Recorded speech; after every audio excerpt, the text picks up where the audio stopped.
ಹಿಂದೂ ಧರ್ಮ ರಕ್ಷಣೆಗೆ ಶಂಕರಾಚಾರ್ಯರು ಮುಂದಾಗುತ್ತಿದ್ದಂತೆ ಅಖಂಡ ಭಾರತದಲ್ಲಿ ಹಿಂದೂ ಧರ್ಮ ರಕ್ಷಣಾ ಪಡೆಯೊಂದು ತಲೆ ಎತ್ತಿತು.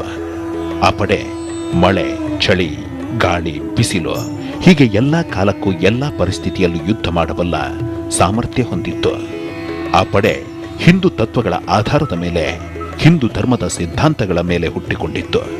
ಅಂದಹಾಗೆ ಶಂಕರಾಚಾರ್ಯರು ಕಟ್ಟಿದ ಆ ಪಡೆ ಬೇರೆ ಯಾವುದೂ ಅಲ್ಲ, ಅದು ಇದೇ ನಾಗಸೇನೆ.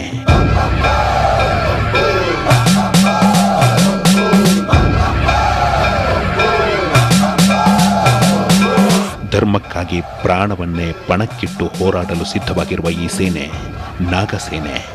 ಈ ಅಖಂಡ ನಾಗಸಾಧುಗಳ ಪಡೆಗೆ ರೂಪುರೇಷೆ ನೀಡಿದ್ದು ಈಶ್ವರನ ಗಣಗಳ ಗುಂಪಿನ ಆಧಾರದ ಮೇಲೆ.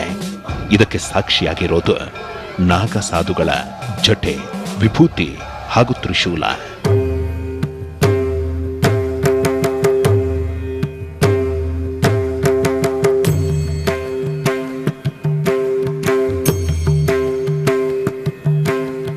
ಇದಕ್ಕೆ ಪೂರಕವಾಗಿ ನಾಗಸಾಧುಗಳು ನಾವು ಶಿವನ ಸೈನ್ಯದ ಪ್ರತಿನಿಧಿಗಳು ಅಂತಾನೆ ಭಾವಿಸ್ತಾರೆ.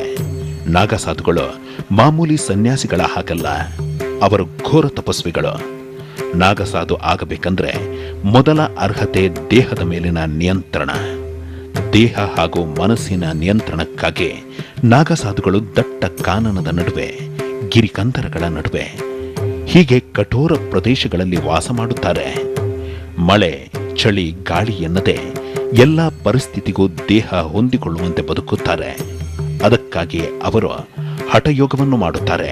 ಹಠಯೋಗ ಅಂದ್ರೆ ಸಾಮಾನ್ಯ ಯೋಗವಲ್ಲ, ಅದು ವರ್ಷಗಳ ಕಾಲ ಒಂದೇ ಕಾಲಿನಲ್ಲಿ ನಿಂತು ತಪಸ್ಸು ಮಾಡೋದು, ವರ್ಷಗಳ ಕಾಲ ಅನ್ನಾಹಾರ ಸೇವಿಸದೇ ಇರೋದು, ದೇಹವನ್ನ ದಂಡಿಸೋದು, ಕೊರೆವ ಚಳಿಯಲ್ಲೂ ಮೈಮೇಲೆ ಬಟ್ಟೆ ಇಲ್ಲದೆ ನಿರಂತರ ಧ್ಯಾನ ಮಾಡೋದು.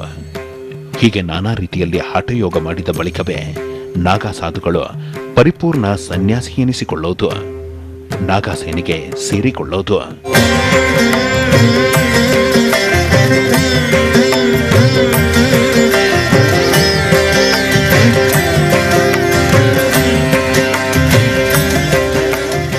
ನಾಗಸೇನೆ ಯಾವ ಸೇನೆಗೂ ಕಡಿಮೆ ಇಲ್ಲ. ನಾಗ ಸೈನಿಕರಿಗೆ ಸಕಲ ಸಮರ ವಿದ್ಯೆಗಳು ಗೊತ್ತು. ನಾಗ ಸೈನಿಕರ ಸಮರ ವಿದ್ಯೆ ಹೇಗೆಲ್ಲ ಇರುತ್ತೆ ಅನ್ನೋ ಡೀಟೇಲ್ ಅನ್ನ ನಿಮಗೆ ತೋರಿಸ್ತೀವಿ. ಅದಕ್ಕೂ ಮುನ್ನ